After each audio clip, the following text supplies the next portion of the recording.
اس دن بارش کی بوندوں کی ٹپ ٹپ چھت کی بوسیدہ چادروں پر پڑ رہی تھی۔ میں ایک پرانی میلی چادر میں لپٹی اپنی ماں کے ساتھ بیٹھی ہوئی تھی۔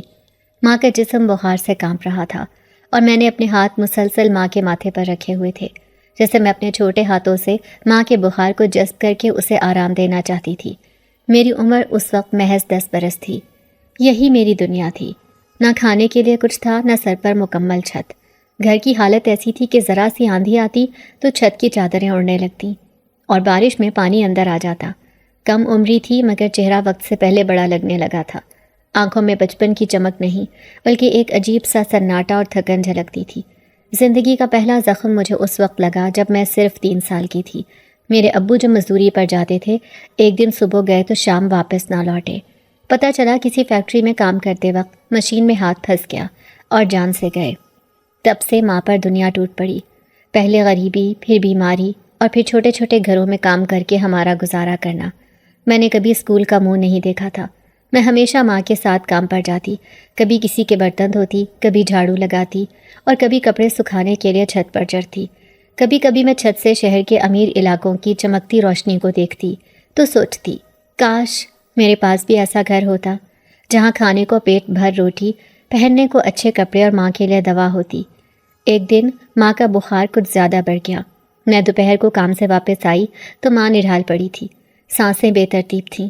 چھوٹے سے گھر میں دوا کہاں سے آتی؟ میں بھاگتی ہوئی محلے کی اماں جی کے پاس گئی، جنہوں نے پانی میں تھوڑا سا پسا ہوا پودینہ ڈال کر پینے کو دیا۔ میں نے وہ پانی ماں کو پلایا اور ساری رات اس کے سرہانے بیٹھی دعائیں کرتی رہی۔ صبح سورج کی پہلی کرن جب بوسیدہ دروازے سے اندر داخل ہوئی تو میں نے ماں کے چہرے پر ہاتھ رکھا۔ وہ سانس لے رہی تھی۔ میرے ہونٹوں پر تھکی ہوئی سی مسکراہٹ آئی۔ مجھے لگا جیسے میری دعا سن لی گئی ہو۔ یہ روز کا معمول بن گیا تھا، کام، تھکن، بھوکا پیٹ اور ماں کی دیکھ بھال۔ محلے کے بچے جب کھیلتے تو میں کسی کونے میں چپ چاپ بیٹھ کر دیکھتی۔ میں ہنستی نہیں تھی، نہ ہی بولتی تھی، جیسے جذبات ختم ہو چکے ہوں۔ میرا دل صرف اس وقت دھڑکتا جب ماں کی طبیعت کچھ سنبھلتی۔ کبھی کبھی رات کو جب ماں سو جاتی تو میں چھت پر جا کر آسمان کو دیکھتی، ستاروں کو دیکھ کر کہتی، کاش میں بھی کسی ستارے کی بیٹی ہوتی جو مجھے لے جاتا اپنے ساتھ اور میں ماں کو بھی ساتھ لے جاتی۔ لیکن یہ سب صرف خواب تھے۔ ایک دن ماں نے مجھے بلایا۔ اس کی آواز بہت کمزور تھی، جیسے ہر لفظ اس کی جان لے رہا ہو۔ بیٹی، تو بڑی ہو گئی ہے، اب تجھے خود کام ڈھونڈنا ہوگا، میرا جسم اب ساتھ نہیں دے رہا۔ یہ الفاظ میرے دل میں تیر کی طرح لگے۔ مجھے لگا جیسے ماں نے کہہ دیا ہو، اب تم اکیلی ہو۔ میں اب 17 برس کی ہو چکی تھی، گھر کے سارے کام خود ہی سنبھالتی۔ اماں نے بات چیت کر کے مجھے ایک بیگم کے پاس کام دلوایا تھا۔ میں اس کے گھر کے سارے چھوٹے موٹے کام کیا کرتی تھی، لیکن اب وہ بیگم صاحبہ بھی دوسرے شہر شفٹ ہو رہی تھی اور وہ مکان بیچ دیا تھا۔ اماں نے کہہ دیا کہ اب تم خود کہیں کام دیکھو جس سے ہم 2 وقت کی روٹی کھا سکیں۔ اگلے دن میں نے اپنی میلی قمیض پر چادر اوڑھی اور خود کام کی تلاش میں نکل پڑی۔ ہر دروازے پر جا کر پوچھتی، بی بی جی کام ہوگا؟ برتن دھونا، جھاڑو پوچھا سب کر لوں گی۔ کئی لوگ مجھے دھتکار دیتے، کچھ ترس کھا کر چائے کا کپ تھما دیتے اور کچھ مجھے اپنے گھروں میں لے جاتے، لیکن صرف ایک دن کے لیے۔ کوئی کچرا اٹھواتا، کوئی فرش دھلواتا، 50-100 ہاتھ میں پکڑا کر پھر خیر بات کہہ دیتا۔ ایسے ہی دھکے کھاتے کھاتے میں نے زندگی کا سچ جان لیا تھا کہ دنیا میں کوئی کسی کے دکھ کا ساتھی نہیں ہوتا، خاص کر اگر وہ غریب ہو۔ ایک دن ایک عورت نے مجھے بتایا کہ بڑی بڑی حویلیوں میں نوکری آسانی سے مل جاتی ہے، اگر میں چاہوں تو وہاں جا سکتی ہوں۔ کام تھوڑا زیادہ ہوتا ہے، بی بی جی تھوڑی سخت بھی ہو سکتی ہیں، لیکن کھانے کو مل جائے گا اور تنخواہ بھی وقت پر دے دیتی ہیں۔ یہ سن کر میرے چہرے پر پہلی بار کچھ امید جھلکی۔ میں نے ماں کی طرف دیکھا جو ایک کونے میں کمزور سی لیٹی ہوئی تھی۔ ماں کے لیے دوا تو خرید سکوں گی، میں نے دل میں سوچا۔ یہ وہ لمحہ تھا جب میری دنیا میں ایک نیا در کھلنے والا تھا، ایک ایسا در جو صرف دکھوں سے نہیں بلکہ انکہے رازوں، پرانی حویلیوں کی خاموش دیواروں اور ایک اندیکھے وجود سے جڑا ہوگا۔ مگر یہ سب ابھی مجھے معلوم نہیں تھا۔ میں تو صرف اتنا جانتی تھی کہ اب مجھے کسی بھی قیمت پر جینا ہے، اپنی ماں کے لیے، اپنی عزت کے لیے۔ اگلے دن صبح کا سورج ابھی پوری طرح نکلا بھی نہ تھا کہ میں ماں کے سوتے چہرے پر ہاتھ رکھ کر چادر اوڑھے خاموشی سے دروازہ کھول کر باہر نکل آئی۔ دھند کی ہلکی سی تہ میرے قدموں کو چھوتی جا رہی تھی اور میں ننگے پاؤں کچی گلیوں سے گزر کر راستہ ڈھونڈنے لگی۔ محلے کے ہر گھر کا دروازہ بند تھا، مگر میں جانتی تھی کہ کام کا انتظار کسی وقت کا پابند نہیں ہوتا اور مجھے جلد از جلد کوئی نوکری ملنی چاہیے، ورنہ ماں کے لیے دوا لینا بھی خواب رہ جائے گا۔ میں نے ہر چہرے پر نظریں جمائیں، ہر گزرتی عورت سے پوچھا کہ یہ بڑی کوٹھیاں کہاں پر ملیں گی جہاں ملازموں کی ضرورت ہو، لیکن کوئی بھی مجھے ٹھیک سے نہ بتاتا۔ کئی گھنٹے گزر گئے، دوپہر کی دھوپ تیز ہونے لگی اور میرے قدم بوجھل ہو گئے، مگر میں چلتی رہی۔ میرے جسم میں بھوک سے لرزا سا تھا، مگر دل میں ایک ہلکی سی روشنی باقی تھی، امید کی اور ماں کی سانسوں کی۔ پھر ایک جگہ آ کر میرے قدم خود بخود رک گئے۔ میرے سامنے ایک عظیم الشان حویلی کھڑی تھی۔ اس کی دیواریں پرانی ضرور تھیں، مگر ان سے جھلکتی ہوئی شان و شوکت آنکھوں کو جیسے چمکا دیتی تھی۔ بڑا سا لوہے کا دروازہ جس پر پرانی زنجیر لٹک رہی تھی، دروازے کی دونوں طرف پتھر کے لمبے ستون جن پر کچھ عجیب و غریب نقوش بنے تھے۔ یہ جگہ باقی سب گھروں سے مختلف تھی، جیسے کسی اور زمانے کی نشانی ہو۔ میں نے دھڑکتے دل کے ساتھ دروازے کی زنجیر کھینچی۔ کچھ ہی دیر بعد ایک ملازم نما شخص باہر آیا۔ اس کی نظریں سرد تھیں اور آواز سے تاثر تھا۔ کیا چاہیے؟ میں نے جھجکتے ہوئے جواب دیا، کام، اگر کچھ ہو تو۔ اس نے مجھے اوپر سے نیچے تک دیکھا جیسے ناپ تول رہا ہو، پھر بغیر کچھ کہے پلٹا اور اندر چلا گیا۔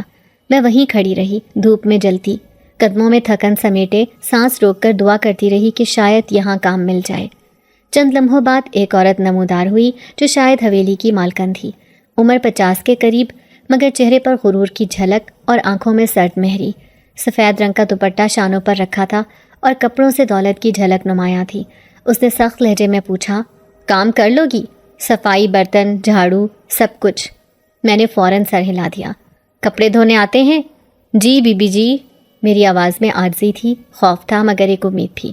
اچھا، کل سے آ جاؤ، نوکری تمہاری، لیکن خبردار، کام میں کمی ہوئی تو نکال دوں گی، اور کھانے کا خود خیال رکھنا ہوگا، اور کام کے وقت زبان بند رکھنا، سمجھی؟ میں نے ہاں میں سر ہلا دیا اور اسی لمحے دل میں شکر ادا کیا۔ مجھے زندگی کا پہلا مستقل کام مل گیا تھا۔ اگلے دن میں وقت سے پہلے حویلی کے گیٹ پر پہنچ گئی۔ اندر داخل ہوتے ہی ایک عجیب سی خاموشی نے مجھے اپنی لپیٹ میں لے لیا۔ بڑی بڑی راہداریاں، دیواروں پر پرانی تصویریں جن میں پتہ نہیں کیوں آنکھیں جیسے میرا پیچھا کر رہی تھیں۔ حویلی کا آنگن اتنا بڑا تھا کہ اگر میں دوڑتی بھی تو آخری کونے تک پہنچنے میں وقت لگتا۔ در و دیوار سے پرانے وقتوں کی خوشبو آتی تھی، جیسے کئی صدیوں کے راز ان دیواروں میں چھپے ہوں۔ کام کا آغاز ہوا۔ میں نے جھاڑو ہاتھ میں لی اور گرد سے بھری راہداریاں صاف کرنے لگی۔ برتن جو کئی دنوں کے لگے لگائے تھے صابن سے رگڑ رگڑ کر دھونے لگی اور ایک ایک کمرہ دھو کر چمکانے کی کوشش کی، لیکن یہ حویلی تھی، کوئی معمولی مکان نہیں۔ ہر کام دگنا لگتا اور تھکن دل سے زیادہ ہڈیوں میں محسوس ہوتی۔ مالکن مجھے ہر لمحہ دیکھتی جیسے غلطی کا انتظار ہو۔ وہ کارنر صاف نہیں کیا؟ دروازے کے پٹ گندے کیوں ہیں؟ چھت کے جالے نظر نہیں آتے؟ اس کی آوازیں میرے دل میں تیر کی طرح چبھتیں، مگر میں کچھ نہ کہتی، صرف سر جھکا کر ہر بات پر جی بی بی جی کہتی۔ مجھے دن میں ایک بار ہی کاغذ میں لپٹا روٹی کا ٹکڑا ملتا، جس کے ساتھ شاید سالن کے چند قطرے ہوتے، پانی وہ جو نلکے سے بھر کر رکھا گیا ہو اور اکثر بدبو دیتا۔ مجھے کبھی بیٹھنے کو نہیں کہا جاتا، سارا دن کام کرتے ہوئے کھڑی رہتی اور اگر پل بھر کے لیے رکتی تو فوراً مالکن کی چیخ سنائی دیتی، یہاں آرام کرنے نہیں آئی ہو، کام کرو۔ کئی بار میری انگلیاں برتن دھوتے ہوئے کٹ جاتی یا جھاڑو دیتے وقت پیٹھ میں درد ہو جاتا، مگر میں برداشت کرتی رہی۔ رات کے وقت جب واپس جاتی تو میری چال لڑکھڑاتی، مگر دل میں ایک سکون ہوتا کہ ماں کے لیے دوا کا ایک اور راستہ کھل گیا ہے۔ وقت گزر رہا تھا، ہر دن پہلے سے زیادہ مشکل ہوتا، مگر میں حویلی کے کونے کونے سے واقف ہونے لگی۔ کچھ کمرے بند تھے جن میں جانے کی اجازت نہیں تھی۔ ایک بار غلطی سے میں نے ایک بند دروازے کو دھکا دیا تو فوراً مالکن کی آواز آئی، اس کمرے کے پاس بھی مت جانا، وہاں تمہارا کام نہیں۔ مجھے عجیب سا احساس ہوا، مگر خاموش رہنے میں ہی بہتری جانی۔ ہر رات جب میں تھکی ہاری ماں کے پاس لوٹتی، وہ میرے چہرے کو دیکھ کر چپ ہو جاتی، جیسے سمجھتی ہو کہ میں اس کے لیے کیا کچھ سہ کر آئی ہوں۔ میری زندگی اب صرف کام، تھکن اور مالکن کی آوازوں کے گرد گھومتی تھی، مگر میں نے سیکھ لیا تھا برداشت کرنا، کیونکہ مجھے اپنی ماں کی سانسیں بچانی تھیں اور شاید اپنی تقدیر بھی۔ اگلے دن جب مالکن نے مجھ سے کہا کہ اگلے چند دن مجھے حویلی میں ہی رکنا پڑے گا تو میرے دل میں ایک ہلکی سی ہچکچاہٹ ابھری، مگر ان کی نگاہوں میں کچھ ایسا تھا کہ انکار کرنا ممکن نہ تھا۔ ان کا لہجہ معمول سے زیادہ سنجیدہ تھا، جیسے وہ کچھ چھپانا چاہ رہی ہوں یا پھر میرے رد عمل کو بغور جانچ رہی ہوں۔ میرے خاص مہمان آ رہے ہیں، رات کو بھی کام پڑ سکتا ہے، سو تمہیں یہیں رکنا ہوگا۔ میں نے خاموشی سے سر ہلا دیا، کیونکہ کچھ دن کی رہائش کے بدلے میں ماں کی دوا خریدنے کا موقع مجھے ملا تھا۔ انہوں نے کچھ پیسے بھی دیے تھے۔ میں جلدی سے حویلی سے باہر نکلی اور محلے کے حکیم کی دکان سے ماں کے لیے دوا خریدی۔ جب میں گھر پہنچی تو ماں کی حالت نسبتاً بہتر تھی۔ ان کے چہرے پر ہلکی سی رونق دیکھ کر میرے دل کو سکون ملا۔ میں نے انہیں سب بتایا۔ انہوں نے میری پیشانی چومی اور کہا، بیٹی کام تو کرنا ہی ہے، اللہ خیر کرے گا۔ اگلے دن میں اپنا ایک چھوٹا سا تھیلا لے کر واپس حویلی پہنچ گئی۔ مجھے حویلی کے ایک پرانے مگر صاف ستھرے کمرے میں رہنے کی اجازت دی گئی۔ کمرہ چھوٹا ضرور تھا مگر کھڑکی بڑی تھی، جہاں سے باہر آنگن اور اس کے پار تک جاتی راہداریاں صاف دکھائی دیتی تھیں۔ دیوار پر ایک پرانا سا آئینہ ٹنگا تھا، جس میں دیکھ کر یوں لگتا تھا جیسے وقت پیچھے کو لوٹ رہا ہو۔ پہلی رات جب میں وہاں رکی تو دن بھر کے تھکے کام کے بعد جیسے ہی بستر پر لیٹی، کچھ ہی دیر بعد ایک عجیب سی آواز سنائی دی، قدموں کی ہلکی ہلکی چاپ، جیسے کوئی دھیرے دھیرے آنگن میں چل رہا ہو۔ میں نے کھڑکی سے جھانکنے کی کوشش کی مگر باہر تو کچھ نظر نہ آیا۔ دل نے کہا شاید میڈم کے مہمانوں میں سے کوئی ہو، مگر قدموں کی چاپ ایک لمحے کے لیے رکی، پھر دوبارہ سنائی دی، اس بار جیسے کوئی میرے کمرے کے قریب سے گزر رہا ہو۔ میں نے لحاف کو اپنے گرد سختی سے لپیٹ لیا، دل زور زور سے دھڑکنے لگا۔ صبح کا سورج نکلا تو سب کچھ معمول پر تھا۔ اگلے دن رات کو پھر وہی آوازیں، اس بار صرف قدموں کی نہیں بلکہ ایک کمرے سے ہلکی سی روشنی بھی دکھائی دی، جو آنگن کے اس کونے میں تھا جہاں جانے کی مجھے اجازت نہیں تھی۔ میں نے وہ دروازہ پہلے بھی بند پایا تھا مگر اس رات وہ نیم وا دکھائی دیا۔ اندر سے مدھم سی خوشبو بھی آ رہی تھی جو کسی پرانے عطر جیسی تھی، مانوس مگر انجانی۔ میری ہمت نے جواب دے دیا اور میں دوبارہ بستر میں دبک گئی۔ پھر ایک رات ایسا ہوا کہ آنگن میں کہکہوں کی آواز آئی، مرد اور عورت کی ملی جلی ہنسی، جیسے کسی محفل کا منظر ہو۔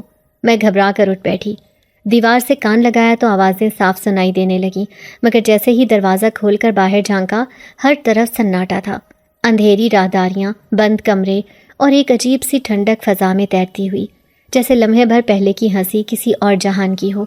میں واپس بستر پر آ گئی، دل میں ایک انجانا خوف لیے۔ چند دن ایسے ہی گزر گئے، ہر رات نئی آواز، نئی حرکت، کبھی دیوار پر سایہ، کبھی کسی کے قدموں کی چاپ، کبھی کسی بند کمرے سے نکلتی روشنی جو اچانک بجھ جاتی۔ ایک دن میں نے کام کرتے ہوئے میڈم کے سامنے ہمت کر کے کہہ دیا، بی بی جی، کل رات کچھ آوازیں آ رہی تھیں جیسے کوئی آنگن میں ہو۔ انہوں نے ایک ٹھنڈی نگاہ مجھ پر ڈالی اور سخت لہجے میں بولی، یہ حویلی بہت پرانی ہے، لکڑی کی ہے، آوازیں آتی ہیں، تم بس اپنا کام کرو اور سوال نہ کیا کرو۔ ان کا لہجہ اتنا کڑک تھا کہ میں دوبارہ کچھ نہ بول سکی، مگر ان کے اس انداز نے میرے شبہات کو اور بھی بڑھا دیا۔ ایک دن شام کو کام کرنے کے دوران میں نے نوٹ کیا کہ مالکن کچھ خاص تیاریاں کر رہی تھیں۔ حویلی کے کچھ حصے میں خاص طور پر صاف کروائے جا رہے تھے، خاص خوشبوئیں جلائی جا رہی تھیں اور کچھ خاص برتن باہر نکالے گئے تھے جو عام دنوں میں نہیں دکھتے تھے۔ میں نے سوال کیا تو جواب ملا، مہمانوں کے لیے ہے، تم بس صفائی مکمل کرو۔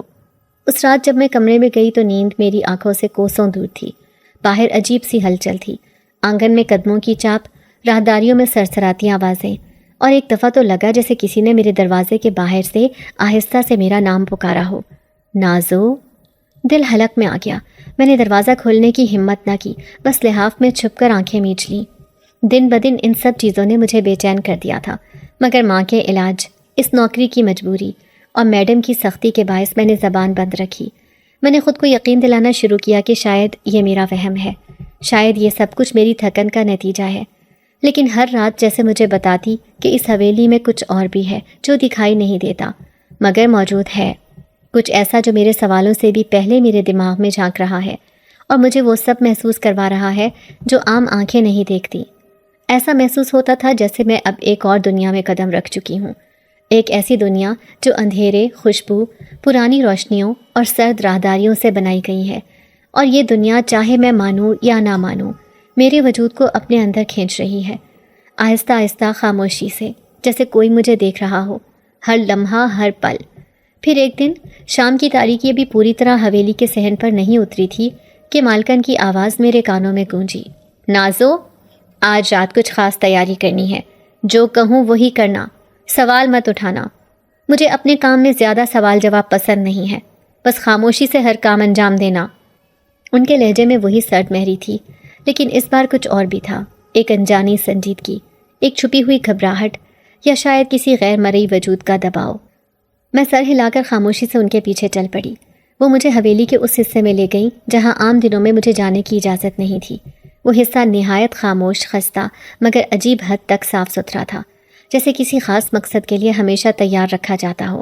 دروازے کے کیواڑ چرچرائے اور میرے قدم جیسے رک سے گئے۔ کمرہ وسیع تھا، اس میں ایک لمبی سی میز بچھی ہوئی تھی جس کے گرد کئی خالی کرسیاں رکھی تھیں۔ ہر کرسی مختلف ساخت کی تھی، جیسے ہر مہمان کے لیے خاص طور پر چنی گئی ہو۔ یہاں صفائی کرنی ہے، ہر کونے کو چمکا دو اور جلدی کرو۔ مالکن کی آواز نے میری سوچوں کو کاٹ دیا۔ میں فوراً صفائی میں لگ گئی، مگر میرے دل میں ہزاروں سوالات جنم لے رہے تھے۔ اتنی بڑی دعوت کس کے لیے ہے؟ اور یہ عجیب سا کمرہ جو حویلی کے باقی حصوں سے بالکل مختلف تھا، اس میں ایسی خاموشی کیوں ہے جیسے دیواریں سانس لے رہی ہوں؟ صفائی کے دوران میری نظر کمرے کی ایک دیوار پر لٹکی پرانی پینٹنگ پر پڑی۔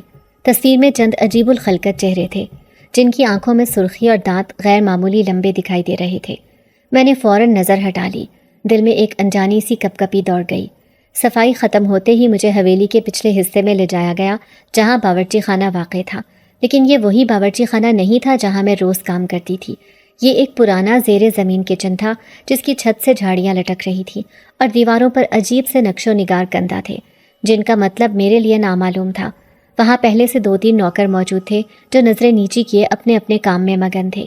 ایک بڑا سا لکڑی کا تخت بچھایا گیا تھا جس پر بڑے بڑے گوشت کے ٹکڑے رکھے گئے تھے، اتنے بڑے کہ میری آنکھیں حیرت سے پھیل گئیں۔ میں نے دل میں سوچا، آخر یہ گوشت کس کا ہے اور یہ کس قدر بھاری ہے؟ ایسا گوشت تو میں نے قصاب کی دکان پر بھی کبھی نہیں دیکھا۔ مالکن نے میرے کندھے پر ہاتھ رکھا۔ یہ گوشت تمہیں تیار کرنا ہے، مسالہ لگا کر ان کو آگ پر سینکنا ہے جب تک یہ گل نہ جائیں۔ تمہیں بس اپنا کام کرنا ہے۔ میں نے آہستہ سے سر ہلایا اور اپنا دوپٹہ اچھی طرح باندھ کر کام میں جت گئی۔ گوشت کے ہر ٹکڑے کو اٹھانا میرے لیے محال تھا، ہر ایک کا وزن جیسے 10-12 کلو ہو، اور ان سے ایک عجیب سی خاموش خوشبو آ رہی تھی، جیسے چمڑے کی پرانی بو یا کسی ایسے جسم کی مہک جو کئی دنوں سے نمزدہ ہو۔ میں نے مسالے کا پیسٹ تیار کیا، لہسن، ادرک، سرخ مرچ، ہلدی، دار چینی، زعفران اور کچھ ایسے مسالے جن کی خوشبو میرے لیے اجنبی تھی۔ شاید یہ وہی مسالے تھے جو مالکن نے مجھے ایک پرانی مٹی کی ہانڈی میں لا کر دیے تھے۔ ان کا رنگ گہرا نارنجی تھا اور ان میں سے نکلتی خوشبو میں کچھ نشہ سا تھا۔ میں نے ان مسالوں کو گوشت پر خوب اچھی طرح رگڑا، یہاں تک کہ میرے ہاتھ جلنے لگے، مگر میں نے کام نہیں روکا۔ ایک طرف بڑا سا انگاروں کا چولہا جلایا گیا تھا جس پر مجھے ان ٹکڑوں کو سینکنا تھا۔ جب گوشت آگ پر رکھا تو جیسے ہر ٹکڑا انگاروں کے لمس سے سسکنے لگا۔ ایک عجیب سی آواز جیسے گوشت چیخ رہا ہو کمرے میں گونج اٹھی۔ میں گھبرا گئی، مگر دوسرے نوکروں نے کوئی رد عمل نہ دیا، جیسے ان کے لیے یہ سب معمول کی بات ہو۔ میں نے کانپتے ہاتھوں سے باقی ٹکڑے بھی چولہے پر رکھ دیے۔ گوشت گلنے لگا، خوشبو کمرے میں پھیلنے لگی، مگر یہ خوشبو بھوک نہیں جگا رہی تھی بلکہ میرے پیٹ میں عجیب سا مروڑ پیدا کر رہی تھی، یوں جیسے کوئی غلیظ چیز ہضم ہو رہی ہو۔ اسی دوران مجھے دوسرے کام بھی دیے گئے۔ لمبے قد کے برتنوں میں کالے چاول جن کا رنگ رات کی تاریکی جیسا تھا، ایک گاڑی سبز چٹنی جو آنکھوں میں جلن پیدا کرتی تھی، اور ایک میٹھا جو سنہری پیالوں میں رکھا جا رہا تھا، مگر اس کی خوشبو میں پھولوں کے بجائے مٹی اور خون کی آمیزش محسوس ہو رہی تھی۔ میں ایک مشینی انداز میں کام کرتی گئی، وقت کا ہوش ہی نہ رہا۔ ایک وقت آیا جب سب کچھ تیار ہو چکا تھا۔ مالکن نے ایک اشارہ کیا اور میں ان کے پیچھے دوبارہ اس بڑے کمرے میں داخل ہوئی۔ اب میز پوری طرح سجی ہوئی تھی، ہر کرسی پر چمکدار پلیٹیں، سنہری چمچے اور نیلے پیالے رکھے گئے تھے۔ ماحول میں خاموشی تھی، مگر ایک ایسی خاموشی جو سکون بخش نہیں تھی بلکہ گھبراہٹ سے بھری ہوئی تھی، جیسے فضا میں کئی سانسیں چھپی ہوئی ہوں جو باری باری اپنی موجودگی کا احساس دلاتی ہوں۔ میں نے ایک آخری بار سارا منظر دیکھا، وہ میز، وہ گوشت، وہ عجیب مہک اور مالکن کا چہرہ جو خوشی کے بجائے ایک اضطراب سے بھرا ہوا تھا۔ میں پیچھے ہٹ گئی اور حویلی کے سناٹے میں گم ہو گئی، مگر میرے اندر کا خوف چیخ رہا تھا۔ یہ دعوت انسانوں کی نہیں، کچھ اور کی تھی، کچھ ایسا جو ہماری دنیا سے نہیں مگر ہماری دنیا میں موجود ہے، اور میں نازو بے خبر اس دنیا کا ایک خاموش سا حصہ بنتی جا رہی تھی۔ کھانے کی تمام تیاری مکمل ہونے کے بعد مٹی کے بڑے بڑے برتنوں میں مشروبات بھر دیے گئے۔ تب میڈم نے مجھے اشارے سے روک دیا۔ وہ ہمیشہ کی طرح خاموش اور سنجیدہ نظر آ رہی تھیں۔ ان کی نظریں گہری تھیں اور انداز میں ایک عجیب سی سنجیدگی تھی، جیسے وہ کسی بہت بڑے راز کو سینے میں چھپائے بیٹھی ہوں۔ انہوں نے نرمی سے مگر حکم بھرے لہجے میں کہا، اب تم اپنے کمرے میں جا سکتی ہو، آرام کرو، کل صبح تمہیں ناشتے کے لیے جلدی اٹھنا ہوگا۔ میں نے خاموشی سے سر ہلا کر حویلی کے پچھلے حصے میں اپنے کمرے کا رخ کیا۔ راہداریاں اب بھی ہلکی ہلکی روشنیوں میں جگمگا رہی تھیں۔ کبھی کبھار دور سے مدھم سی باتوں کی آواز آتی، جیسے کوئی بہت دور کسی سرگوشی میں بات کر رہا ہو۔ میری آنکھوں میں نیند کا بوجھ تھا اور جسم تھکن سے چور ہو چکا تھا۔ جب میں اپنے کمرے میں پہنچی تو دروازہ بند کرتے ہی جیسے ایک الگ ہی سکون نے مجھے اپنی آغوش میں لے لیا۔ کمرہ سادہ تھا، پرانا سا پلنگ، ایک لکڑی کی میز اور کھڑکی کے پردے جو ہوا سے ہل رہے تھے۔ میں نے خود کو بستر پر گرا دیا، نرم گدے پر لیٹتے ہی جیسے جسم کا سارا درد کچھ دیر کو بھول گیا۔ میری پلکیں جھکنے لگیں، آنکھیں بند ہونے کو تھیں کہ ایک ہلکی سی سرسراہٹ سنائی دی، جیسے کوئی پردے کے پیچھے سے آہستہ سے ہلکا قدم رکھ رہا ہو۔ دل نے زور سے دھڑکنا شروع کیا۔ پہلے تو میں نے سوچا کہ شاید کوئی بلی ہو، لیکن پھر ایک نرم مردانہ آواز سنائی دی، اتنی دھیمی جیسے ہوا نے کوئی پیغام میرے کانوں تک پہنچایا ہو۔ کیا تم ڈری ہوئی ہو؟ میں ساکت ہو گئی، میری سانسیں رک گئیں۔ دل نے ایک لمحے کو دھڑکنا چھوڑ دیا۔ آواز میں ایسی نرمی تھی، ایسی گہرائی کہ میری روح تک کو چھو گئی، جیسے کوئی جانتا ہو کہ میں کن حالتوں سے گزری ہوں، جیسے کوئی میرے اندر کے خوف کو محسوس کر رہا ہو۔ میں نے ہمت کر کے آنکھیں کھولی، کمرے میں کوئی نہ تھا، دروازہ بند، کھڑکی کے پردے ہل رہے تھے، ہوا چل رہی تھی۔ میرے دل نے کہا کہ شاید میں خواب دیکھ رہی ہوں۔ تھکن کی شدت سے میرے ذہن نے کوئی آواز کھڑ لی ہوگی، لیکن وہ آواز، وہ الفاظ، وہ احساس اتنے حقیقی تھے کہ میں اس خواب اور حقیقت کے بیچ معلق ہو گئی۔ میں نے آہستگی سے خود سے کہا، یہ صرف میرا وہم ہے، شاید نیند کی گہرائی میں نے کچھ محسوس کیا ہو۔ لیکن میرے دل کے کسی کونے میں ایک نرماہٹ نے گھر کر لیا تھا، جیسے میں کسی کے نرم سائے میں آ گئی ہوں، کسی انجانے وجود نے مجھے دیکھ لیا ہو، محسوس کر لیا ہو۔ مجھے یہ سمجھ نہیں آ رہا تھا کہ یہ آواز خواب تھی یا حقیقت، لیکن اس آواز نے میرے دل کے اندر ایک نرم سی لہر پیدا کر دی تھی، جیسے کوئی مجھے بتا رہا ہو کہ میں اکیلی نہیں ہوں، جیسے کوئی مجھے دیکھ رہا ہو، مگر خوف کے ساتھ نہیں، ایک عجیب سی شفقت کے ساتھ۔ میں نے لحاف اپنے گرد لپیٹا اور آنکھیں بند کر لیں، مگر نیند نہیں آئی۔ وہ آواز بار بار میرے ذہن میں گونجتی رہی، کیا تم ڈری ہوئی ہو؟ اور مجھے یوں لگا جیسے میں واقعی خواب نہیں دیکھ رہی، بلکہ کسی اندیکھے وجود سے پہلی بار ملاقات کر رہی ہوں، جو مجھے جانتا ہے، محسوس کرتا ہے اور شاید میرا محافظ بننے والا ہے۔ رات کا ہر لمحہ میرے لیے ایک نئے احساس سے بھرا ہوا تھا۔ کبھی دروازے کے باہر سے ہلکی سی آہٹ آتی، کبھی کھڑکی کے پردے کچھ زیادہ ہی زور سے ہلتے، اور کبھی وہی نرم خاموش سی موجودگی میرے ارد گرد محسوس ہوتی۔ میں نے اپنے دل کو سمجھایا، نازو اب تم پاگل ہو رہی ہو، یہ صرف تمہارا وہم ہے۔ مگر وہ احساس، وہ موجودگی اتنی حقیقی تھی کہ میرا دل اس سے انکار نہیں کر پا رہا تھا۔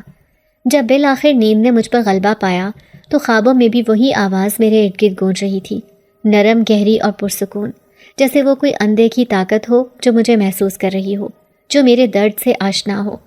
بیگم صاحبہ کو کوئی احساس ہی نہیں تھا کہ میری صحت کس حد تک بگڑتی جا رہی تھی۔ وہ خود تو شاہی کھانے کھاتی تھی، مگر مجھے اکثر اپنے کنجوس ہاتھ سے 2 نوالے دے کر کام پر بھیج دیتی تھی۔ ان کے چہرے پر ہمیشہ ایک غرور بھری سنجیدگی چھائی رہتی تھی، اور ان کی آنکھوں میں کبھی بھی ہمدردی کی جھلک دکھائی نہ دیتی۔ کھانے کے نام پر جو مجھے دیا جاتا وہ اتنا کم ہوتا کہ میری بھوک مچلنے لگتی اور میں سارا دن چکر کھاتی رہتی۔ کبھی کبھی مجھے یوں محسوس ہوتا جیسے اس گھر میں واقعی کوئی غیبی مخلوق رہتی ہے جو سارا کھانا نگل جاتی ہے، کیونکہ کئی بار میں نے باورچی خانے میں رکھے برتن صاف دیکھے، مگر کھانے کی خوشبو تک غائب تھی۔ کئی دنوں سے تھوڑا تھوڑا کھانے کی وجہ سے میرے پیٹ میں شدید درد ہونے لگا تھا، میری کمر جھکنے لگی تھی اور ہاتھوں میں کپکپاہٹ سی رہنے لگی تھی۔ مجھے اپنے بازوؤں میں وہ طاقت محسوس نہیں ہوتی تھی جس سے میں جھاڑو یا برتن سنبھال سکوں۔ دن بھر کی مشقت اور راتوں کو بھوکے سو جانا میری جان پر بن گیا تھا۔ پھر ایک دن میں نے مالکن کو اسی گھر کی ایک اور ملازمہ جو کہ عمر رسیدہ تھی اور کچھ عرصے سے یہاں کام کر رہی تھی، اس سے بات کرتے سنا۔ وہ دونوں کسی گہرے راز کی بات کر رہی تھیں۔ مالکن کہہ رہی تھی، بڑی دعوت کا اہتمام تو نازو نے بہت اچھے طریقے سے نبھا لیا، اور ان مہمانوں سے میں نے وہ خاص تعویذ بھی حاصل کر لیا ہے جس سے میری دولت کبھی بھی ختم نہیں ہوگی۔ مگر اب مجھے نہیں لگتا کہ ہمیں اس لڑکی نازو کی مزید ضرورت ہے۔ کہیں ایسا نہ ہو کہ وہ ہمارے سارے راز جان جائے۔ ہمیں اسے اس گھر سے جلد از جلد نکال دینا ہوگا۔ یہ بات سنتے ہی میرے قدموں تلے زمین نکل گئی، میری آنکھوں میں آنسو تیرنے لگے۔ دل بھر آیا کہ اتنی مشکلوں سے، اتنے خوابوں کے ساتھ جو نوکری ملی تھی، اب وہ بھی چھننے والی ہے۔ میں تو خاموشی سے اپنے کام سے کام رکھتی تھی، کسی سے الجھتی نہیں، کسی کو شکایت کا موقع نہیں دیتی۔ پھر مالکن کو مجھ سے آخر کیا تکلیف تھی؟ اس رات میں حویلی کے ایک چھوٹے سے کمرے میں، جسے میرا کمرہ کہا جاتا تھا، لیٹی ہوئی تھی۔ سانسیں اکھڑی ہوئی تھیں، دل بوجھل تھا اور آنکھیں نم۔ باہر کوہر کی ہلکی پرت چھائی ہوئی تھی، ہوا میں خنکی گھلی ہوئی تھی اور ہر طرف خاموشی کا راج تھا۔ تبھی اچانک دروازے پر ہلکی سی دستک ہوئی۔ دستک اتنی دھیمی تھی کہ جیسے کسی نے صرف انگلی کے پور سے دروازے کو چھوا ہو۔ دل زور زور سے دھڑکنے لگا، بدن میں سنسنی سی دوڑ گئی۔ میں نے ہمت کر کے دروازہ کھولا، لیکن دروازے کے باہر کوئی موجود نہیں تھا، مگر زمین پر ایک خوبصورت چاندی کی تھال رکھی تھی۔ تھالی کے اوپر ایک نفیس کپڑا پڑا ہوا تھا۔ ارد گرد دیکھا تو ہر طرف سناٹا تھا، کوئی سایہ تک نہ تھا۔ میں نے آہستہ سے وہ کپڑا ہٹایا تو اس کے نیچے سے لذیذ بریانی کی خوشبو میرے نتنوں سے ٹکرائی، ایسی خوشبو کہ جیسے کسی بادشاہ کے دسترخوان پر رکھی ہو۔ میرا دل بے اختیار ہو گیا۔ میں نے وہ تھالی اٹھائی اور اندر لا کر سکون سے بیٹھ کر کھانے لگی۔ اتنے دنوں کی بھوک جیسے ایک ہی پل میں مٹ گئی ہو۔ ہر نوالا میرے اندر امید بھر رہا تھا۔ تھالی کے ایک کنارے پر ایک چھوٹا سا لفافہ بھی رکھا ہوا تھا، اس میں چند نوٹ اور ایک چھوٹا سا کاغذ تھا۔ کاغذ پر صرف 2 لفظ لکھے تھے، حوصلہ رکھو۔ میں دیر تک وہ کاغذ دیکھتی رہی، دل کے اندر جیسے ایک نرم ہاتھ نے آ کر تھپکی دی ہو۔ اس رات میں گہری نیند سو گئی، بغیر درد کے، بغیر ڈر کے۔ اگلی صبح جب آنکھ کھلی تو بدن ہلکا سا محسوس ہو رہا تھا، جیسے رات کسی نے میرے زخموں پر مرہم رکھ دیا ہو۔ اسی دن میں نے اس گھر کے ایک ملازم کے ہاتھ اماں کے لیے کچھ پیسے بھیجے تاکہ وہ دوا خرید سکیں۔ میرے دل میں ایک نرمی سی اترنے لگی۔ اب میں اور محنت سے کام کرنے لگی، ہر کونے کو ایسے چمکاتی جیسے وہ میرا اپنا گھر ہو۔ دیواروں کو پونچھتی، فرش کو چمکاتی، باورچی خانے کو ایسا سجاتی جیسے کوئی خاص مہمان آنے والے ہوں۔ حیرت انگیز بات یہ تھی کہ جیسے جیسے میں دل لگا کر کام کر رہی تھی، ویسے ویسے بیگم صاحبہ کا رویہ بھی بدلنے لگا تھا۔ وہ پہلے کی طرح کڑوی باتیں نہ کرتی، بلکہ کبھی کبھار مجھے خاموش نظروں سے دیکھتی اور سر ہلا کر چلی جاتی۔ مگر میرے دل میں ایک ہی سوال گونجتا رہتا، یہ مدد کون کر رہا ہے؟ وہ تھالی کس نے رکھی؟ کیا یہ کوئی خواب تھا یا حقیقت؟ کیا یہ اسی پراسرار حویلی کا راز ہے یا کوئی غیبی طاقت میرے ساتھ ہے؟ ان سوالوں کا جواب تو مجھے نہیں ملا، لیکن اب میرا دل کچھ زیادہ پر اعتماد ہو چکا تھا۔ شاید کہیں نہ کہیں کوئی میری دعاؤں کو سن رہا تھا۔ یہ سب کچھ معمولی نہیں تھا، میں جانتی تھی کچھ نہ کچھ ایسا ضرور ہے جو میری عقل سے باہر ہے، لیکن پھر بھی میں اپنی آنکھوں پر یقین کرنے پر مجبور تھی۔ حویلی کی فضا اکثر مجھے عجیب سی لگتی تھی، خاص طور پر جب رات کے وقت سناٹا گہرا ہوتا اور ہر دیوار جیسے کچھ نہ کچھ سنانے لگتی۔ کبھی کبھار جب میں تنہائی میں ہوتی تو ایسا محسوس ہوتا جیسے کوئی مجھے دیکھ رہا ہو۔ شروع میں نے اسے اپنا وہم سمجھا، محنت، تھکن اور نیند کی کمی سے شاید ایسی حالت پیدا ہو گئی تھی، مگر دن بدن یہ کیفیت شدید ہوتی گئی۔ ایک رات میں صحن کی صفائی کر رہی تھی جب مجھے اچانک چمکدار سی روشنی دکھائی دی۔ وہ کسی بلب یا لائٹ کی روشنی نہیں تھی، وہ جیسے ہوا میں تیرتی ہوئی چمک تھی جو صحن کے ایک پرانے ستون کے قریب آ کر ٹھہر گئی تھی۔ میں پلک جھپکنا ہی بھول گئی، دل جیسے کسی انجانے ڈر کی گرفت میں تھا، مگر عجیب بات یہ تھی کہ اس روشنی سے ڈرنے کے بجائے مجھے ایک سکون سا محسوس ہوا، جیسے کوئی مجھے دیکھ کر مطمئن ہو رہا ہو کہ میں محفوظ ہوں۔ اس روشنی کے ساتھ ہی مجھے ہلکی ہلکی خوشبو آنا شروع ہوئی، کچھ ایسی مہک جو نہ تو عطر کی تھی نہ کسی پھول کی، بلکہ ایک الگ ہی قسم کی، جیسے پرانی لکڑی، بارش کی مٹی اور عود کی آمیزش ہو۔ میں دم بخود کھڑی تھی، سمجھ نہیں آ رہا تھا کہ یہ سب کیا ہو رہا ہے۔ پھر اچانک روشنی غائب ہو گئی، جیسے کبھی تھی ہی نہیں۔ میں نے خود کو سنبھالا اور خود کو یہ کہہ کر تسلی دی کہ شاید میری آنکھوں کا دھوکہ ہو، لیکن میرے دل نے اس بات کو نہیں مانا۔ پھر ایک رات جب میں برآمدے میں جھاڑو لگا رہی تھی تو میری نظر ایک سائے پر پڑی جو دیوار پر رینگ رہا تھا۔ میں نے فوراً پیچھے مڑ کر دیکھا مگر وہاں کوئی نہ تھا، مگر سایہ بالکل واضح تھا، لمبا، مردانہ قد، جیسے کوئی شخص آہستہ آہستہ چلتا ہوا میرے قریب سے گزر گیا ہو۔ میرا جسم سن ہو گیا، ہاتھ میں جھاڑو تھمے کا تھما رہ گیا۔ پھر اچانک وہ سایہ بھی غائب ہو گیا۔ میں نے تیزی سے جھاڑو رکھی اور کمرے میں جا کر دروازہ بند کر لیا۔ دل کی دھڑکن تیز تھی، سانس پھولی ہوئی تھی۔ میں چاہتی تو تھی کہ کسی سے بات کروں، پر کس سے؟ بیگم صاحبہ کو بتاتی تو وہ الٹا مجھے پاگل قرار دے کر نکال دیتی اور باقی ملازم بھی مجھ سے دور ہو جاتے۔ میں نے فیصلہ کیا کہ کچھ بھی ہو میں اس راز کو اپنے اندر رکھوں گی، مگر یہ راز اب صرف میرا نہ رہا تھا، کوئی اور بھی تھا جو میرے ساتھ تھا۔ کسی اور کی موجودگی کا احساس مجھے مسلسل رہنے لگا تھا۔ کبھی کبھی جب میں شدید تھک جاتی اور فرش پر بیٹھ کر دیوار سے ٹیک لگا لیتی تو مجھے محسوس ہوتا کہ میرے آس پاس کی فضا کچھ بدل رہی ہے، جیسے ہوا ایک دم رک جاتی، جیسے وقت تھم جاتا۔ پھر میرے کانوں میں سرگوشی جیسی آواز آتی، بہت ہی نرم، جیسے کوئی بہت قریب آ کر میرے کان میں کچھ کہہ رہا ہو، لیکن الفاظ واضح نہیں ہوتے تھے۔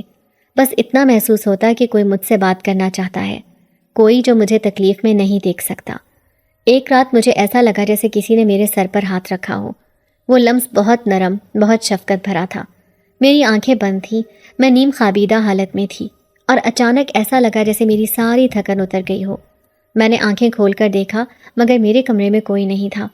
میں نے فوراً اٹھ کر چراغ جلایا اور کمرے کے کونے کونے میں جھانکا، مگر ہر جگہ ویرانی اور خاموشی تھی۔ میں نے آئینے میں خود کو دیکھا۔ میرے چہرے پر حیرت کے ساتھ ساتھ ایک روشنی بھی تھی، جیسے کسی نے میرے دل کو سکون بخشا ہو۔ اب یہ معمول بننے لگا تھا۔ ہر دوسرے تیسرے دن مجھے کسی نہ کسی شکل میں اس اندیکھے وجود کی موجودگی محسوس ہوتی۔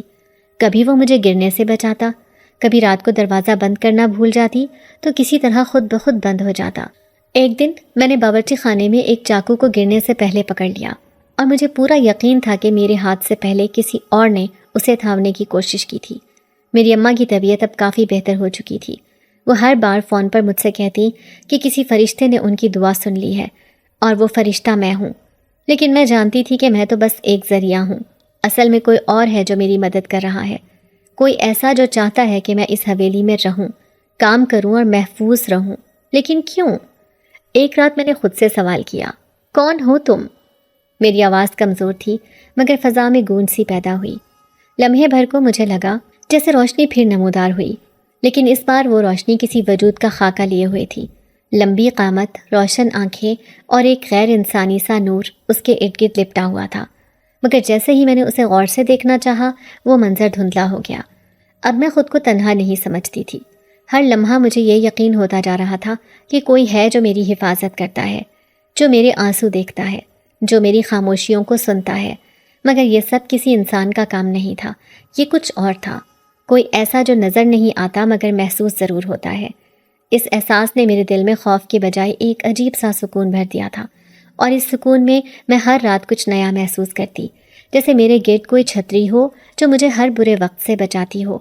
اب میں چاہتی تھی کہ اس وجود سے بات کروں، جانوں کہ وہ کون ہے، کیوں میری مدد کرتا ہے، اور کیا اس کے دل میں میرے لیے کچھ ہے۔ یہ سب سوالات میرے دل میں جنم لینے لگے تھے، اور مجھے یقین تھا کہ ان کے جوابات مجھے جلد یا بدیر ضرور ملیں گے۔ پھر ایک دن ایک عجیب واقعہ ہوا، جب رات کے سناٹے میں ہر شے خاموشی اوڑھ چکی تھی۔ حویلی کی دیواریں بھی جیسے نیند میں ڈوبی ہوئی محسوس ہو رہی تھیں۔ میں اپنے کمرے کے نرم سے بستر پر لیٹی چھت کی دراڑوں کو گھور رہی تھی، جیسے ہر لکیر میں اپنی قسمت کی کوئی جھلک تلاش کر رہی ہوں۔ میرا بدن تھکن سے چور تھا، مگر نیند جیسے روٹ گئی تھی۔ ان دنوں میرے دل میں ایک عجیب سی بے چینی رہنے لگی تھی، جیسے کوئی اندیکھے لفظ میری روح پر نقش ہو رہے ہوں، جیسے ہوا میں کوئی غیر مرئی وجود میرے گرد منڈلا رہا ہو۔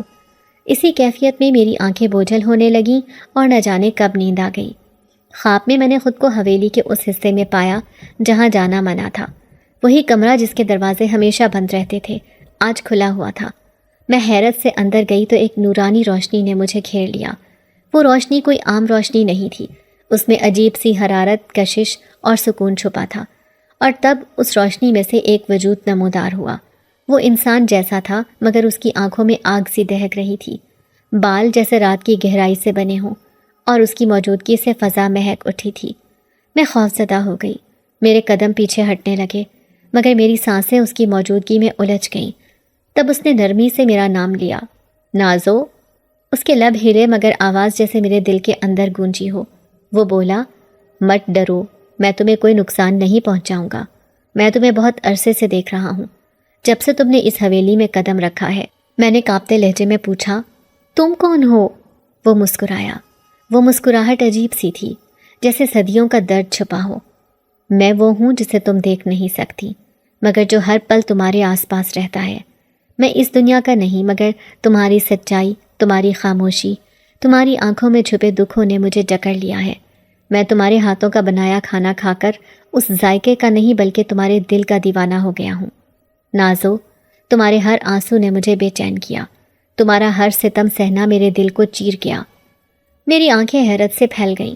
خواب میں بھی ایسا خواب؟ وہ آگے بڑھا، اس کی موجودگی اب واضح ہو گئی تھی۔ وہ بولا، میں جنوں کی دنیا سے ہوں، شاہی جن زادہ ہوں، مگر میرے دل کی سلطنت تمہاری جھونپڑی سے شروع ہوتی ہے۔ تم وہ ہو جس نے مجھے میرے غرور سے آزاد کیا. تمہارا صبر میرے غرور کو مات دے گیا. تم نے بغیر سوال کیے سب کچھ سہا، کسی صلے کی تمنا نہیں کی. نازو تم انسان ہو مگر تمہارا دل فرشتوں جیسا ہے. میں نے بے یقینی سے کہا، یہ ممکن نہیں، یہ خواب ہے نا؟ وہ آہستگی سے بولا، ہاں خواب ہے، کیونکہ میں حقیقت میں یہ سب کہہ نہیں سکتا. میری دنیا اور تمہاری دنیا الگ ہے. تمہیں یہ سب بتانا میرے لیے خطرہ بن سکتا ہے. تمہاری حفاظت میرے لیے سب سے اہم ہے، اسی لیے میں نے خود کو چھپائے رکھا ہے. لیکن آج میں تمہیں اپنے دل کی بات بتا دینا چاہتا ہوں. میں تم سے عشق کر بیٹھا ہوں نازو، وہ عشق جو کوئی جنزادہ کبھی کسی انسان سے نہیں کر سکتا. میری آنکھوں میں آنسو آ گئے، نہ خوف کے نہ خوشی کے، بس ایک الجھن کے. کیا یہ سچ تھا؟ کیا کوئی اندیکھا وجود واقعی میرے دکھوں کا گواہ تھا؟ میں نے کچھ کہنا چاہا مگر زبان نے ساتھ نہ دیا. وہ بولا، تم کچھ نہ کہو نازو، بس یہ جان لو کہ تم اکیلی نہیں ہو.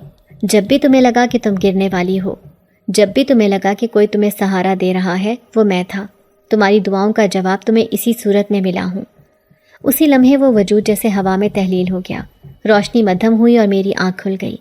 میرے کمرے میں سب کچھ ویسا ہی تھا، مگر فضا میں اب بھی وہی خوشبو تھی، وہی نرم سی حرارت. میں نے اپنے دل پر ہاتھ رکھا، دھڑکن بے قابو تھی. شاید یہ خواب تھا، شاید کوئی سچ، مگر اس خواب نے میرے اندر کچھ بدل دیا تھا.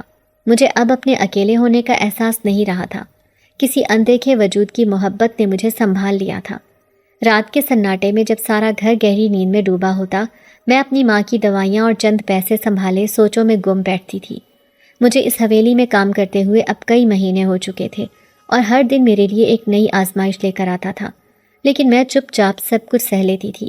اس لیے نہیں کہ میں کمزور تھی، بلکہ اس لیے کہ مجھے اپنی ماں کی زندگی عزیز تھی. ایک دن اچانک سب کچھ بدل گیا.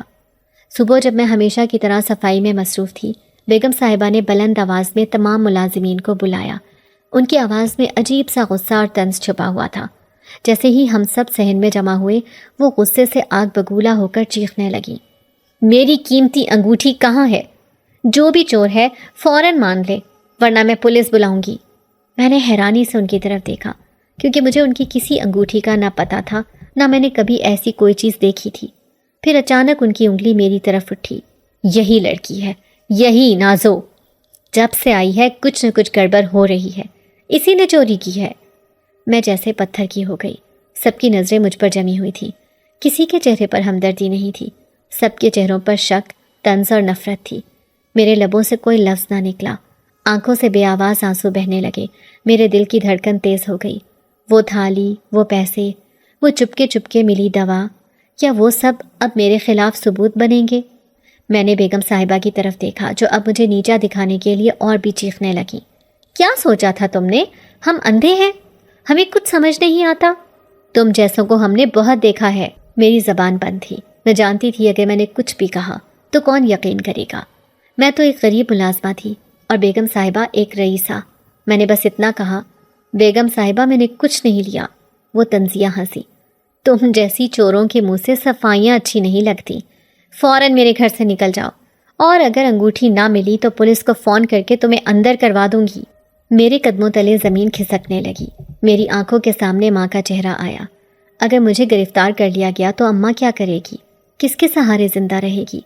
میں نے اپنے کپڑے سمیٹے، آنسو صاف کیے اور خاموشی سے باہر نکلنے لگی. دل میں ایک طوفان تھا، لیکن زبان پر قفل. میرے قدم جیسے وزنی پتھر کے بن گئے تھے، مگر میں چلتی رہی. اتنے میں حویلی کے اندرونی حصے سے ایک تیز روشنی نکلی، ایک ایسا چمکدار حالہ جو آنکھوں کو چندھیا دے. بیگم صاحبہ کی زبان رک گئی. سب ملازموں کی سانسیں تھم گئیں. وہ روشنی آہستہ آہستہ انسانی شکل اختیار کرنے لگی. ایک بلند قامت، سنہری آنکھوں والا سفید لباس میں ملبوس مرد، جو انسان نہیں تھا، وہ تو کچھ اور ہی تھا. اس کی موجودگی نے حویلی کی فضا بدل دی. بیگم صاحبہ ایک قدم پیچھے ہٹی. یہ کون ہے؟ وہ جنزادہ تھا، وہی جس کی موجودگی میں خوابوں میں محسوس کرتی تھی، مگر آج وہ میرے لیے، میرے دفاع میں سب کے سامنے ظاہر ہو گیا تھا. اس کی آواز گونجی، گھمبیر اور پرسکون. نازو بے قصور ہے، اس پر الزام لگانے والی تم ہو، اور تمہاری چوری خود تمہارے گریبان میں ہے. بیگم صاحبہ کی آنکھیں پھیل گئیں اور ایک جھٹکے میں ان کی تجوری کا دروازہ کھل گیا. وہی انگوٹھی جو انہوں نے چوری کا بہانہ کر کے مجھے بدنام کرنے کے لیے چھپا دی تھی، خود بخود وہاں سے نکل کر ہوا میں معلق ہو گئی اور جنزادے کے ہاتھ میں آ گئی۔ یہ تمہارا اصل چہرہ ہے۔ جنزادے نے بیگم صاحبہ کی طرف دیکھا۔ دوسروں کی معصومیت کا فائدہ اٹھا کر اپنی سازشوں کو چھپانے والی عورت، لیکن آج تمہارا پردہ فاش ہو گیا ہے۔ تم نے کیا سوچا تھا؟ ایک بڑی دعوت کر کے تم ہمیں دھوکہ دے دو گی؟ بیگم صاحبہ زمین پر گر گئیں، لرزتی ہوئی۔ ان کی آواز کپ کپاتی ہوئی تھی۔ یہ سب کیا ہے؟ ایک معمولی لڑکی کی خاطر مجھے دھتکار رہے ہو تم؟ جنزادے نے میری طرف دیکھا، میری آنکھوں میں آنکھیں ڈال کر وہ گویا ہوا، یہ وہ ہے جس کے صبر، درد اور خاموشی سے مجھے عشق ہو گیا، جسے تم نے تکلیف دی، دھوکہ دیا، مگر وہ پھر بھی زبان بند رکھے رہی۔ مگر آج اس پر ظلم کرنے کی قیمت تمہیں چکانی ہوگی۔ پھر اس نے ایک اشارہ کیا اور بیگم صاحبہ کے چہرے پر ایک گہرا سیاہ دھبا نمودار ہوا۔ ان کی چیخ نکل گئی، وہ چلاتی ہوئی زمین پر لوٹنے لگی۔ تمام ملازم خوف سے لرزنے لگے، کوئی بھی ان کی طرف بڑھنے کی ہمت نہ کر سکا۔ وہ جنزادہ خاموشی سے میری طرف آیا، میرا ہاتھ تھاما اور آہستہ سے کہا، اب تم اکیلی نہیں ہو، تمہیں ہر وہ عزت ملے گی جس کی تم حقدار ہو۔ میری آنکھیں آنسوؤں سے بھر گئیں۔ میں نے آسمان کی طرف دیکھا، جیسے میری ماں کی کوئی دعا قبول ہو گئی ہو۔ میرا دل ہلکا ہو گیا تھا۔ میں جانتی تھی یہ وہ لمحہ تھا جہاں میری قربانی رنگ لا چکی تھی اور سچائی نے بالآخر خود کو ظاہر کر دیا تھا۔ میری زندگی کے اتنے طوفانوں، الزامات، دھوکے اور قربانیوں کے بعد آخرکار وہ لمحہ آ ہی گیا جس کا نہ کبھی خواب دیکھا تھا، نہ کبھی گمان کیا تھا۔ ایک شام جب سورج کی کرنیں افق پر آخری سانسیں لے رہی تھی، میں اپنے آنگن میں بیٹھی ماں کے پاؤں دبا رہی تھی۔ دل میں سکون تھا کہ آج ہم محفوظ ہیں، عزت بھی بچ گئی اور ماں کی دوا بھی مل گئی۔ تبھی وہ آیا، وہی جو اکثر خوابوں میں آیا کرتا تھا اور جس کی موجودگی میں روشنی تھی، سکون تھا اور عجیب سا سرور۔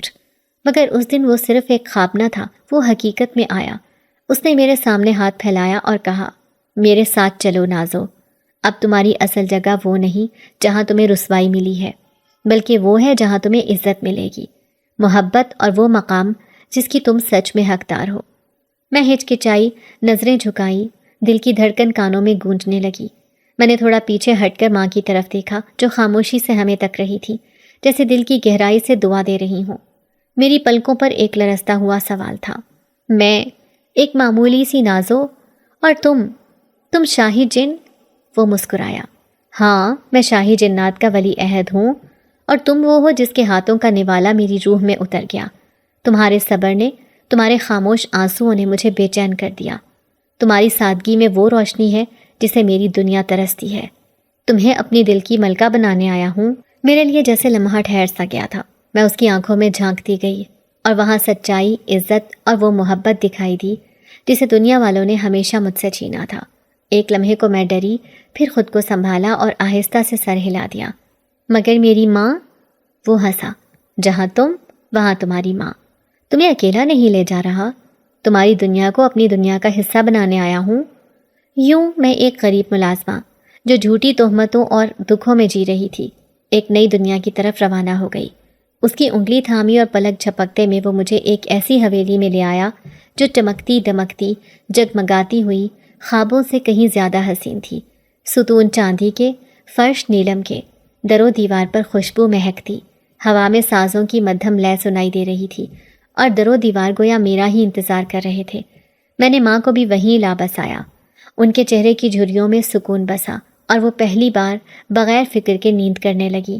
یہاں کوئی طنز نہ تھا، کوئی الزام نہ تھا، صرف عزت تھی، محبت تھی، اپنائیت تھی۔ وہ جنزادہ جو کبھی میری دعاؤں کی طرح چھپا ہوا تھا، اب میری زندگی کا چراغ بن گیا۔ میں اس کی دنیا میں اس کے دل کی روشنی بن گئی۔ وہاں کی جنات عورتیں مجھ سے سادگی، صبر اور وفا سیکھنے آئیں۔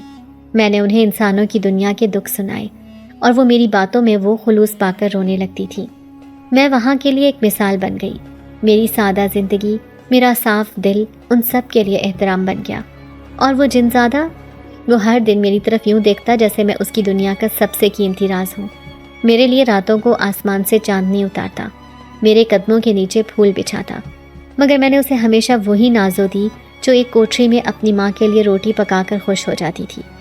ہماری محبت میں نہ شان و شوکت کا غرور تھا، نہ طاقت کی دھمک، بس سچائی تھی، خلوص تھا اور قربانی۔ وہ میرا راز تھا اور اب وہی راز میری زندگی کا سب سے حسین سچ بن چکا تھا۔